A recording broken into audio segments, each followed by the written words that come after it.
नमस्कार, मैं हूं आशीष चित्रांशी और आप देख रहे हैं द न्यूज लॉन्चर। मेरठ में मोदी की रैली को 24 घंटे बीत चुके हैं और राहुल गांधी भोपाल में करीब करीब 12-14 घंटे बाद आने वाले हैं। जब ये कार्यक्रम आप देख रहे हैं उसके 14-15 घंटे भीतर आने वाले हैं। लेकिन दोनों रैलियों का फर्क, जिसको आप तक टेलीविजन चैनल नहीं लेकर आएंगे, वो फर्क हम दिखाएंगे। मोदी की रैली से 2 वीडियो सामने आए। ये वीडियो दोपहर में ही हमने देख लिया था, लेकिन कार्यक्रम को लगातार आप तक लाने में इसमें डिले हुआ। ये 2 वीडियो छोटे-छोटे हैं, 22 सेकंड, 24 सेकंड के वीडियो। इन दोनों वीडियो में मोदी के इज्जत का कबाड़ा हो गया है। कहते हैं इज्जत का फलूदा बना देना, कबाड़ा कर देना, वही हुआ है।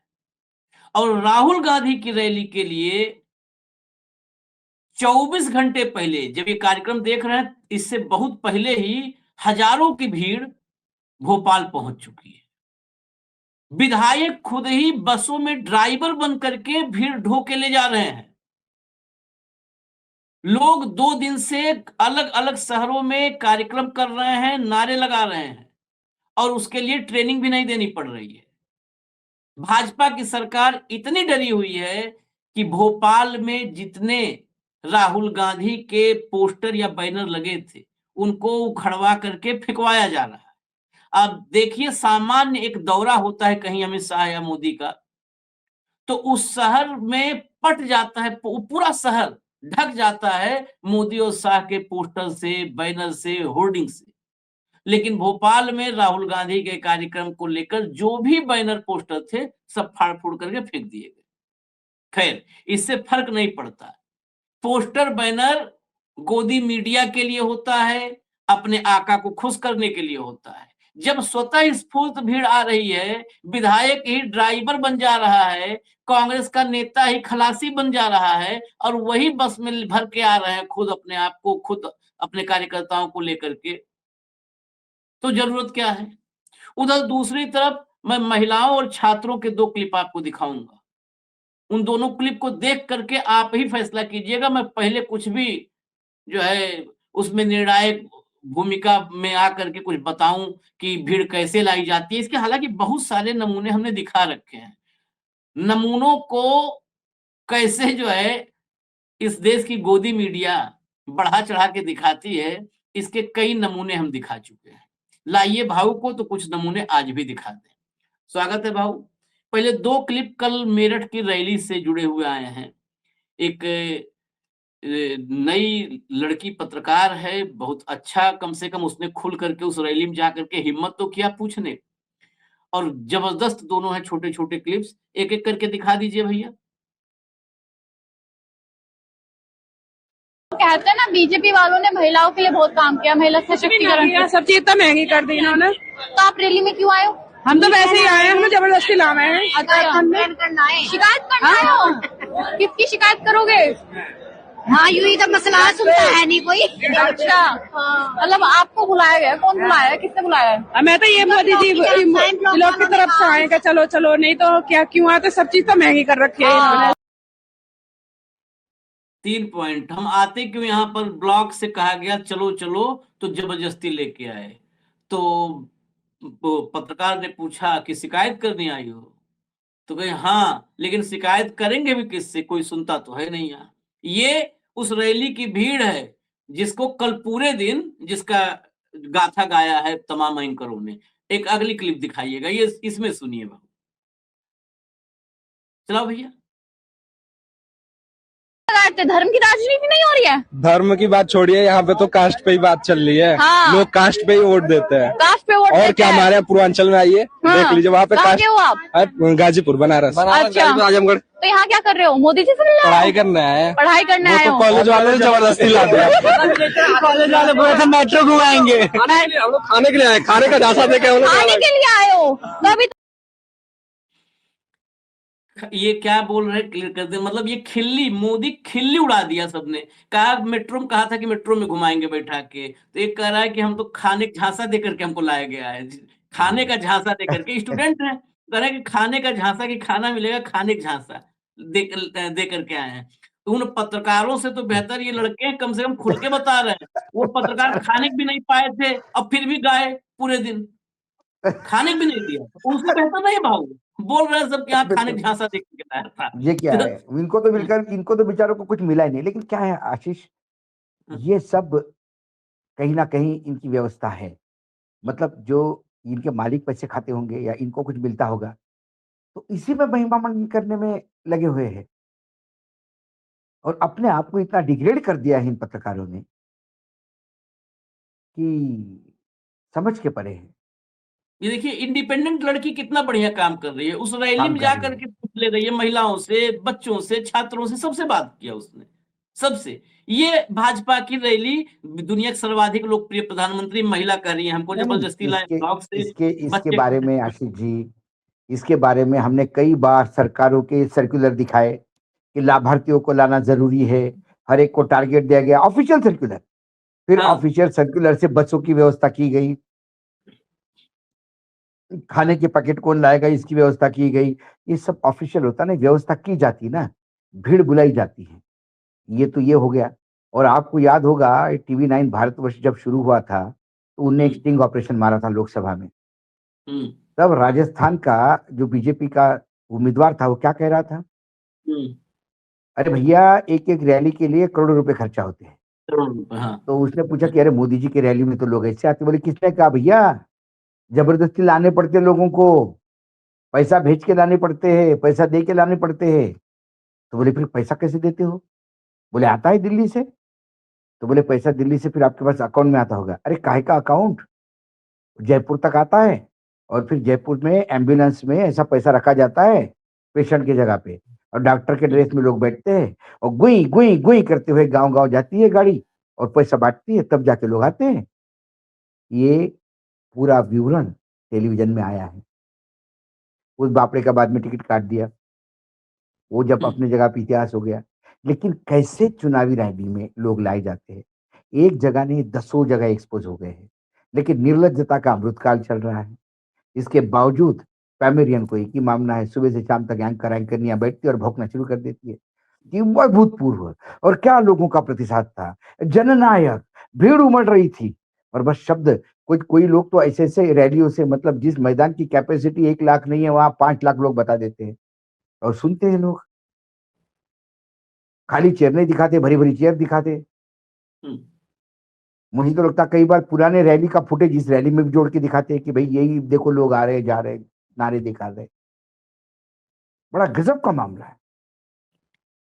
जरा अब इसका तुलनात्मक रूप से, अगर तुलनात्मक रूप से हम दिखाएंगे तो और मुझे लगता है बेहतर होगा। कल भोपाल में राहुल गांधी का कार्यक्रम है, मल्लिकार्जुन खड़गे रहेंगे, राहुल गांधी रहेंगे।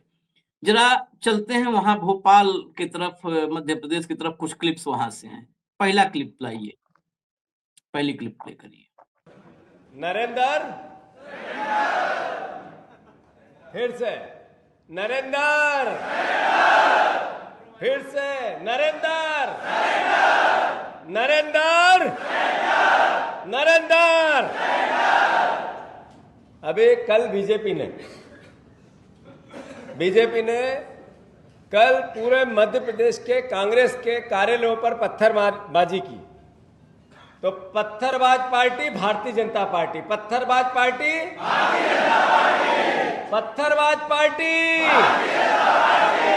पत्थरबाज पार्टी, पत्थरबाज पार्टी। ये कमाल, अनएक्सपेक्टेड, जीतू पटवारी कमाल। ये क्या होगा आगे नहीं पता, लेकिन इसने कांग्रेस में जान तो फूंक दी है। जो है ना, स्ट्रीट फाइटर, सारे स्ट्रीट फाइटर इकट्ठा हो गए। कल देखा नहीं परमार को अपने उज्जैन में, हाँ, ऐसा भगाया लोगों को। अकेले भारी पड़ गया, अकेले भारी पड़ गया। वो तो जबकि फुटेज उज्जैन मुख्यमंत्री का गृह वो है। अब मैंने कल बोला, आज मैंने एक बीजेपी के नेता से बात की बड़े दिल से। मैंने बोला क्या हो गया तुम लोगों को यार, वो अकेला परमार ने सबको लट मार के भगा दिया। अरे बोले भैया हम तो अपने वालों से लट खा रहे रोज, कलेक्टर मार रहा, कमिश्नर मार रहा, तहसीलदार मान रहा, कोई किसी की सुनवाई नहीं है। आज बोले हमारे मेयर साहब का बर्थडे है, लेकिन क्या बर्थडे मनाएगा बेचारा, किसी काम का नहीं रखा है। सारा मुख्यमंत्री का परिवार का कब्जा है सब जगह, पूरा शहर त्राही त्राही कर रहा है, कोई बोलने के लिए नहीं है। वो महेश परमार बोला तो सारी दुनिया उसके साथ हो गई। कई भाजपाई भी गए होंगे उसमें नारे लगाने। हमारी पीड़ा बताएगा कौन किसको भाव। आपको बोल लेते हैं, बाकी किसी को बोलने की भी चिंता नहीं कि रात को पुलिस गाड़ ले जाएगी सारी। ये शब्द है एक बीजेपी के बहुत पुराने नेता के, जो उज्जैन में वजूद रखता है। नहीं, वो फुटेज तो आपने याद दिला दिया, तो दिखाएंगे ही हम, वो दिखाएंगे। बिल्कुल लेकिन बिल्कुल, ये बिल्कुल दिखाएंगे। अभी और जरा दिखाते हैं हम, जरा अगला अगला क्लिप, अगली लाइए, अगले क्लिप लाइए।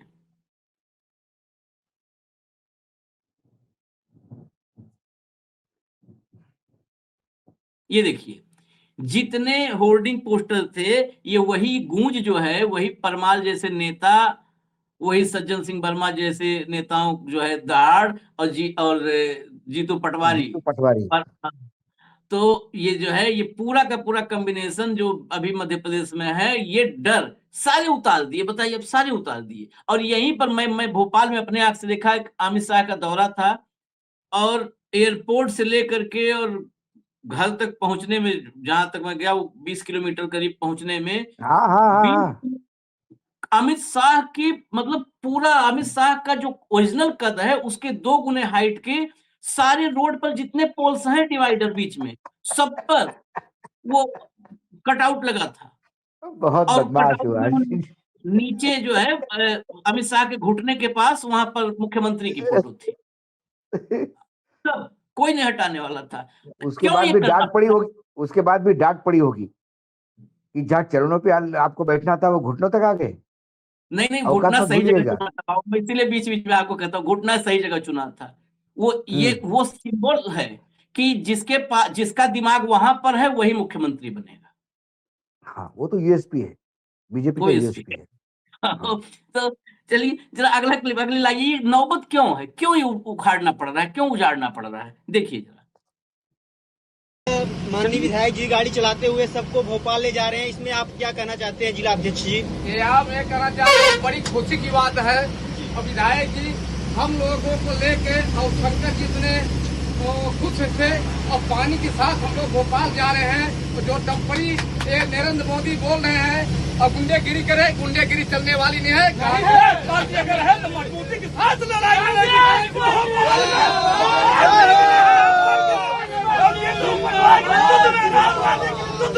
हम लोग पीछे हटने वाला नहीं जिला की जनता तरी खुशहाल है, क्यों क्या फेंकेगी भोपाल में। जिस प्रकार से हमारे ये जिलाध्यक्ष, और वो जो ड्राइविंग सीट पे बस चला के लेके जा रहा है, वो विधायक, वो एमएलए विधायक है। हाँ, वो विधायक लेकर के चला करके, और उत्साह देखिए, मुकदमे हो रहे हैं, पथराव आप सब करने आ रहे हैं, पर मुकदमे हो रहे हैं, सब हो रहा है। विपिन हॉस्पिटल में एडमिट हो गया भाई। हाँ, सर फुट गया उसका, इंदौर में। विपिन वानखड़े जो जिला अध्यक्ष है, जिलाध्यक्ष, हाँ, ग्रामीण। ये जो है, जब ये डर खत्म हो गया ना, मुकदमे का डर, जेल का डर। गांधी जी ने क्या किया था इस देश से? खाली जेल का डर खत्म किया था। एग्जैक्टली भाई, अंग्रेजों से डरते ही तो थे लोग। महात्मा गांधी ने वो डर खत्म करने के लिए गांधी जी को कोई तलवार और हथियार नहीं देने पड़े। गांधी जी बोलते तो कान ऐसा लगा कि सुनना पड़ता था, आक्रामक बोलते भी नहीं थे, बहुत ही धीरे, बहुत ही सौम्य शब्द में। लेकिन उन्होंने खुद आगे जाके डर खत्म कर दिया। चलो, नमक का सत्याग्रह मैं ही चलाऊंगा, मैं ही जाऊंगा, मैं उठाऊंगा नमक, मैं देखता हूं कौन रोकता है। निकल लिए दांडी मार्च, तो लोगों का विश्वास बढ़ गया। यही राहुल गांधी ने किया, मुकदमे और लगवा दो, ये कोर्ट में ये पेशी होता हूं, सजा दो, चलो छोड़ दो, ये लोग छोड़ दिया, विधायक सांसदीय बंगला खाली, ये लोग कर दिया। और क्या करोगे, और क्या करोगे? जो करना सो करो। तो लोगों का डर खत्म हो गया। और भय और भ्रम, दो चीजें मोदी मतलब मोदी प्रणाली का ये टूल किट है सबसे बड़ा। यही हथियार ही यदि है। भय खत्म हो गया, भय खत्म हो गया तो भ्रम पे सवाल उठना शुरू हो जाएंगे। लोग जानते हैं कि ये भ्रमित कर रहे हैं, लेकिन बोलेगा कौन? हिम्मत कौन करेगा?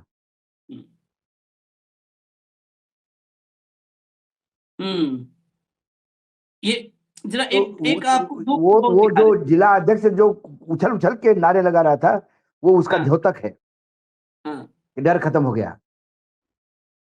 हाँ, जब विधायक सांसद, यही कांग्रेस के साथ और दिक्कत हुई थी कि विधायक और सांसद तो वो जो है सोफे पे आ गए थे ना, बिल्कुल आरामदेह।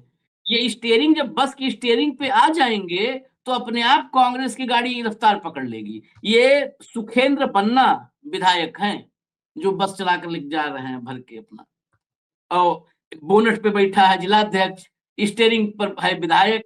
ये तस्वीरें कम दिखती हैं।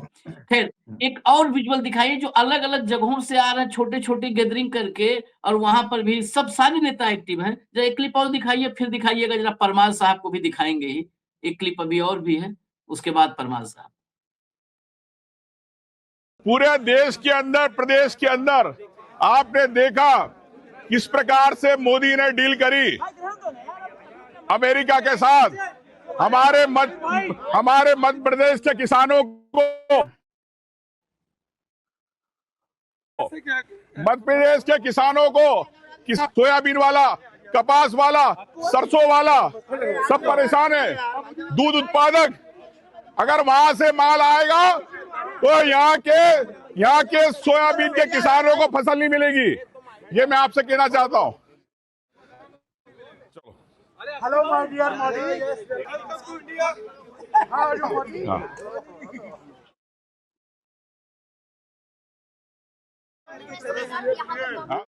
ये दिन कैसे करोगे? ट्रंप और मोदी को घुमा रहे हैं।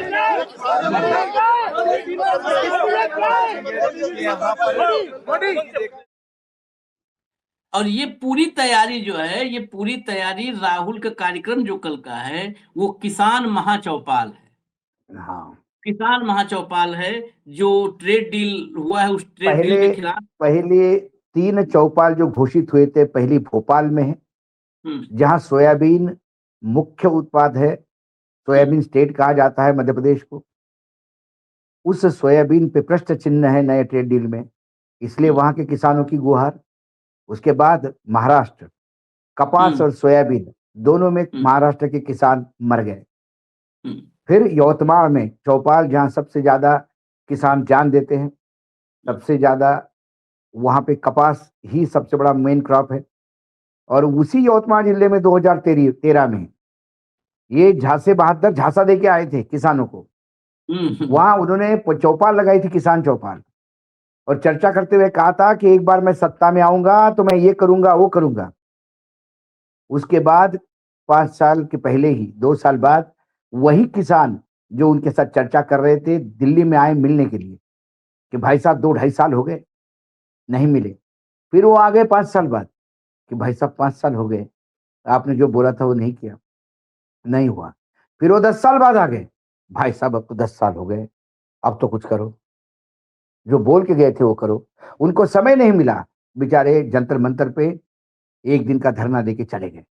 तब उनको समझ में आ गया कि हम कितने झांसे में 10 साल से लॉलीपॉप लेके घूम रहे थे और वो खत्म नहीं होता। तो 6,000 रुपए क्विंटल का सोयाबीन का नया झांसा हमारे यहाँ विधानसभा में दिया गया महाराष्ट्र।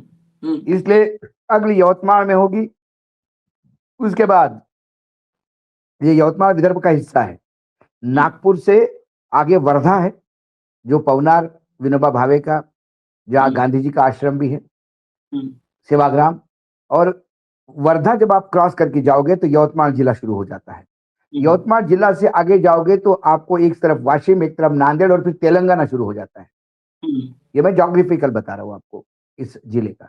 वहां दूसरी चौपाल होने वाली है। तीसरी चौपाल जो है श्री गंगानगर में होने की होगी। ये श्री गंगानगर राजस्थान का है, जहां सोयाबीन भी है और जहां मक्का भी है। और उसका एक और उसका वो है फायदा, वो श्री गंगानगर की चौपाल पंजाब, राजस्थान और हरियाणा, ये तीनों को तीनों को ज्योग्राफिकल हाँ भौगोलिक जगह ऐसी है कि वो तीनों को वहां कैटर करता है। हाँ हाँ, तो तीनों, क्योंकि ये बहुत बड़ा तो ये सेंटर है श्रीगंगानगर का। पहली चौपाल है। बेचारे यादव साहब लगे होंगे पूरे तरह से रात दिन। यादव जी को तो रात भर नींद नहीं आएगी, मुख्यमंत्री को। पोस्टर फाड़, ये और कुछ नहीं कर सकते। ये पोस्टर फाड़, टेंट उखाड़, परमिशन मत दे, गाड़ियों को रोक, ये डिस्ट्रक्टिव करते हैं काम। ये कंस्ट्रक्टिव नहीं करते कि अच्छा एक बार आप देख लो कितना कर सकते हो। आप चौपाल लगाओ राहुल गांधी जी, उसके अगले महीने मैं चौपाल लगाता हूं मोदी जी की, आपसे दुगनी भीड़ लेके आता हूं। ऐसा चैलेंज नहीं लेते हैं, क्योंकि लोग आने भी तो चाहिए। यहाँ तो स्कूल के बच्चों को टाटा बाय बाय करना पड़ता। मेरठ में कैसे लोग आ गए आपने तो बता ही दिया, दिखाई दिया पहले फेज में ही। खाने को बुला के, मोदी को दिखाने के लिए बुला के, नहीं नहीं चलना है करके लाके बिठा दिए। और इसीलिए वो तकलीफ वाला हो जाता है। और जो आपने कहा कि स्वयंभू, जो तब तुलना जो आप कर रहे थे, मैं आपको बता रहा हूं कि खासकर जब भारत जोड़ो यात्रा के दौरान हमने देखा कई राज्य ऐसे थे जहां डबल इंजन की सरकारें थी। हाँ आशीष जी, मेरी पत्नी पत्रकार है, एक बड़े अखबार में पत्रकार थी, अब तो रिटायर्ड हो गई है। वो रिपोर्टिंग के लिए गई थी, टैक्सी नहीं मिल रही थी। राहुल गांधी के कवरेज के लिए जा रहे होंगे तो टैक्सी नहीं मिलेगी, गाड़ियां नहीं मिल रही थी, टैक्सी नहीं मिल रही थी। उसके बावजूद यदि साथ में लाखों की भीड़ है तो आप क्या कहोगे? बच्चों पे कंधे पे लेके आते थे। ये वही है मध्य प्रदेश। याद दिला दूं मैं आपको, एक बच्चे ने अपना गुल्लक दे दिया था। हाँ, इमोशन लेकिन देखिए। दुनिया में उसके माँ बाप ही नहीं है। बच्चे तो उस गुल्लक को तो अपने पिता को भी नहीं देते। नहीं मेरा पैसा है, मेरा है। उसने दे दिया राहुल गांधी को, अपील कर गया उसको, यार ये हमारे लिए कर रहा है, हमारे भविष्य के लिए कर रहा है। छोटे बच्चे ने दे दिया। क्या हुआ? उसके पिता को इतना प्रताड़ित किया गया कि तेरे बेटे ने क्यों गुल्लक दिया, कि उसको अपने जीवन समाप्त करना पड़ा और बच्चे यतीम हो गए। दोनों पति पत्नी अपनी जान दे दिए। ये यहाँ जान दे गए। ये है मध्य प्रदेश की उस जमीन। ये वही मध्य प्रदेश है जहां शिवराज सिंह ने किसानों पे, अभी मामा बने हुए हैं ना कृषि मंत्री, इन्हीं के समय किसानों पे गोलियां चलाई गई थी। मंदसौर में किसान मारे गए थे। और इसके बाद वहां फिर राहुल गांधी पहुंचे किसानों के बीच मोटरसाइकिल पे बैठ के, और वो मोटरसाइकिल चला रहे थे जीतू पटवारी। ये पहला इंट्रोडक्शन था जीतू पटवारी का राहुल गांधी के साथ। तभी राहुल गांधी ने शायद देखा होगा कि ये है इस लायक अध्यक्ष बनाया जाए। हालांकि उसके बिहेवियर से मैं हमेशा कहता था कि चुरा। और क्या हुआ बीच में, जब ये सत्ता में आए कमलनाथ, तो इनको मंत्री बनाया गया। अब कम उम्र में जब आदमी मंत्री बन जाता है तो दिमाग में हवा हो जाती है। जीतू पटवारी मंत्री बने तो जीतू पटवारी के जो भाई है, जो भी आजकल वो गुंडाई करने पे उतर आए। कई बिल्डरों को तकलीफ, इसको तकलीफ, क्योंकि मैं उस शहर में पत्रकारिता कर चुका हूं तो कई लोग मुझे जानते हैं। तो एक दो लोगों ने मुझे फोन किया कि अरे भाई जरा ये तो आप जानते होंगे तो जरा समझाओ इसको। तो मैंने एक दिन फोन किया, मैंने बोला भाई थोड़े से तुम्हारे भाइयों को, जो लोग कांग्रेस को इतने दिन तक समर्थन कर रहे थे, फाइनेंस कर रहे थे, ऐसे लोगों को भी तकलीफ दे रहा है। अरे आप दिल्ली में बैठे अशोक जी, आपको क्या मालूम यहाँ क्या चल रहा है, सब ठीक हो रहा है, ऐसे ही इन लोगों से लेना पड़ेगा। ये उसके तेवर। ये इसी वजह से वो विधानसभा हार गया। ये तो जीतू पटवारी, आप इमेजिन करिए, जो आज इतना लोकप्रिय है, पूरा मध्य प्रदेश हिला के रख दिया है, क्या वो अपने कॉन्स्टिट्यूंसी में नहीं जीत सकता था? लेकिन हारने के बाद उसको समझ में आ गया कि दिमाग में चला गया था, गुरुजी गड़बड़ हो गई बात है। तो ये एक ट्रांसफॉर्मेशन है। और मैं बोलता हूँ ट्रांसफॉर्मेशन, हम तो उस संस्कृति से आते हैं कि वाल्या लुटेरा यदि रामायण लिखता है तो वो वाल्मीकि कहलाता है। वो तो हम उस संस्कृति को मानते हैं। हम तो ये जीतू पटवारी के एग्जाम्पल इसलिए दिए हैं कि हम कई बार बोलते हैं मोदी जी, नहीं हम तो इसलिए दिए कि मोदी जी एग्जाम्पल देखते हैं। अभी भी सुधरने का वक्त है, अभी भी सुधरा जा सकता। नहीं, ये देश उनको जननायक करके सर पे उठाएगा। यदि ये मोदी जी ये कहते, स्पेशल ब्रॉडकास्ट में आके कहते टेलीविजन पे कि अमेरिका का बहुत दबाव है, आधी पेट रोटी खाना पड़ेगा, हमने अमेरिका को कोई भी एग्रीमेंट करने से मना कर दिया है, हम रशिया से तेल लेंगे, हम भारतवासी आधे पेट रहेंगे, लेकिन अमेरिका के सामने आत्मसम्मान नहीं देंगे। मैं बता रहा हूं आशीष, पागल हो जाता है ये देश उसके लिए।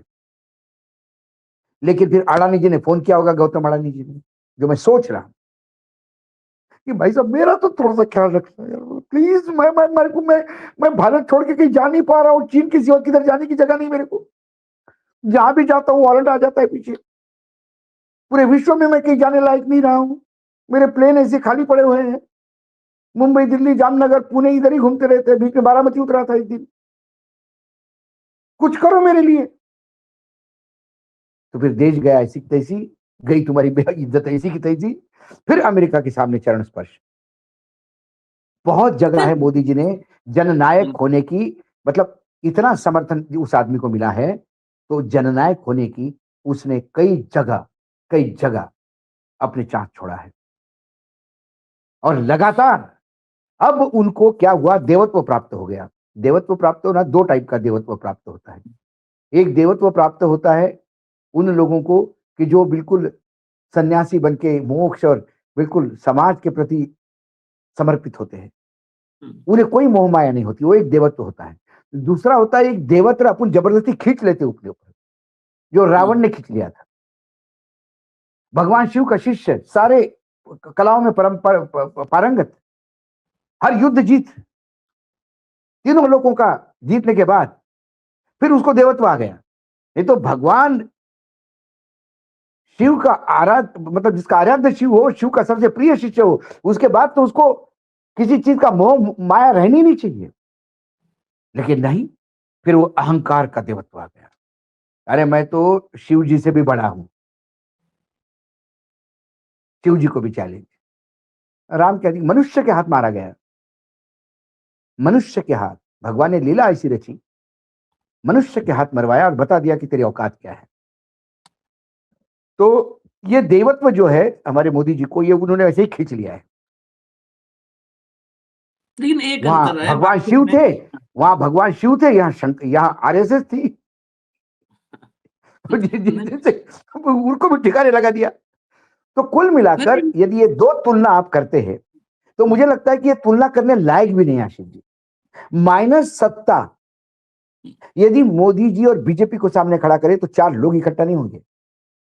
हाँ, सत्ता हटाने के बाद 4 आदमी ढूंढना पड़ेगा, मुश्किल होगा। ये सत्ता का नशा है, ये सत्ता का एक बाय प्रोडक्ट है कि जो आपके लिए भीड़ मिलाती है, सब भीड़ इकट्ठा करने के लिए आप सक्षम हो। आप जरा लेवल प्लेइंग फील्ड पे आके देखो ना, उसको देखो जिसको बसें तक नहीं मिलती, आरटीओ चलान करते हैं, बस वाला बोलता नहीं मेरी बस वो सर्विसिंग पे गई, उसका वो बोले वो रेडिएटर ही टूट गया। क्या करे, बस दे कांग्रेस वालों को तो कल चालान हो जाए, रूट पे नहीं चलने दे। ऐसे स्थिति में यदि भीड़ इकट्ठा होती है, ऐसे स्थिति में यदि लोग इकट्ठा होते हैं, तो कहीं ना कहीं मानो लोगों के दिल में उसने जगह बना ली, तभी लोग आते हैं। ये मैं कहता हूं इसलिए नहीं, ये एक रीडर जनरल रीडिंग है, सामान्य हो, कोई उसमें कहने की बात नहीं है। अभी हमें दीजिए इजाजत आप, हम फिर बहुत सारी खबरें हैं, आज तो वक्त खत्म हो रहा है, खबरें बहुत सारी हैं। यही दिक्कत है कि उन खबरों को हमें लेके आना पड़ेगा कल। ये देखिए परमार की बात हो रही थी, तो हम परमार को वादा किया था, हमने दिखा देते हैं। अकेले सीमा तान खड़ा है, अकेले सब पे भारी। अब कहते हैं मोदी जी की एक अकेला सब पर भारी, मुझको लगता है परमार के बारे में ही कहते हैं। चलिए हटा दीजिए देखो, इसको। अभी भी बता रहा है मैं वो। हाँ ये देखिए ये यही होना चाहिए, एक सिर्फ कांग्रेसियों के लिए नहीं, ये जो ना हिम्मत, ये देश के हर नागरिक में होना चाहिए। खैर इजाजत दीजिए, बस एक चीज जोड़ लीजिएगा, भाऊ ने रावण वाला प्रसंग बड़ा डिटेल में समझाया है, लेकिन रावण को इस दौर में अगर मॉडिफाई करना हो, देखिए रावण में एक खूबी मतलब रावण की भी तारीफ करना हो, खूबी तो हम करते हैं तारीफ, इसी से अंदाजा लगा लीजिए कि अगर हम किसी की तारीफ नहीं कर रहे हैं तो क्यों नहीं कर रहे होंगे। रावण की भी अगर खूबी है तो तारीफ करते हैं। रावण ने सीता का हरण सीता का द्वारपाल बन के नहीं किया था, इतना तो मान लीजिए कि सीता का द्वारपाल नहीं बना था कि नहीं मैं चौकीदार हूं, नहीं कहा था, वो चौकीदार नहीं था, वो द्वारपाल नहीं था। आज नरेंद्र मोदी कहते हैं क्या, इसी ट्रेड डील से पहले कहे क्या, मैं अपना निजी नुकसान होने दूंगा, निजी नुकसान भी मेरा हो जाए तो बर्दाश्त कर लूंगा, लेकिन इस देश के किसानों मछुआरों को नहीं बिकने दूंगा, उनके हितों से नहीं समझौता करूंगा। जब वो जिस दिन कहे थे उस दिन हमें तो, हमारी बात पे तो आप लोग को नहीं यकीन होता, लेकिन उसी दिन हमने कहा था कि आज इन्होंने बोल दिया, इसका मतलब ये मान लीजिए कि इसका क्या होगा, इसका ये बोलना क्या चाहते हैं कि अपने निजी हितों को बचाने के लिए मैं इस देश के किसान मछुआरों सबको बेच दूंगा। अब ये तय मान, तो देखिए ये उन्होंने फर्क है। रेलवे के बारे में भी बोला था, जब हो रहा था हाँ। कि रेलवे की प्राइवेटाइजेशन होगा, तो उन्होंने कहा कि मेरे होते हुए रेलवे का प्राइवेटाइजेशन हो ही नहीं सकता। अरे रेलवे से जो मेरा नाता है और किसी का हो ही नहीं सकता, आपको क्या बताऊं मैं। हाँ। इसका मतलब अब रेलवे प्राइवेटाइज होने जा रही है। ये फर्क है, ये बहुत बड़ा फर्क है। तो और ये फर्क आशीष, एक बात और है जो मोदी जी से, मतलब एक बात के लिए मैं सैल्यूट, जिस ताकत से झूठ बोलते हैं। मुझे याद है, एक छोटा सा प्रसंग, 30 सेकंड लूंगा मैं आपसे, टाइम बिल्कुल हो गया है। यहाँ एक कॉन्क्लेव था एक बड़े मैगजीन का, उस कॉन्क्लेव में मुख्यमंत्री के तौर पे आए थे और उन्होंने कहा था कि पब्लिक सेक्टर लॉस में क्यों जाते हैं, क्योंकि मैनेजमेंट आपका गड़बड़ है। हमारे पास जिस दिन सत्ता आएगी, हम बताएंगे कि पब्लिक सेक्टर बेचे नहीं जाएंगे, मैनेजमेंट के तहत और ईमानदारी के तहत, बिना भ्रष्टाचार के हम इसको सक्सेस होके दिखाएंगे। खूब लोगों ने तालियां बजाई। मैं एबीपी न्यूज पे था आशीष जी, सुन रहा था,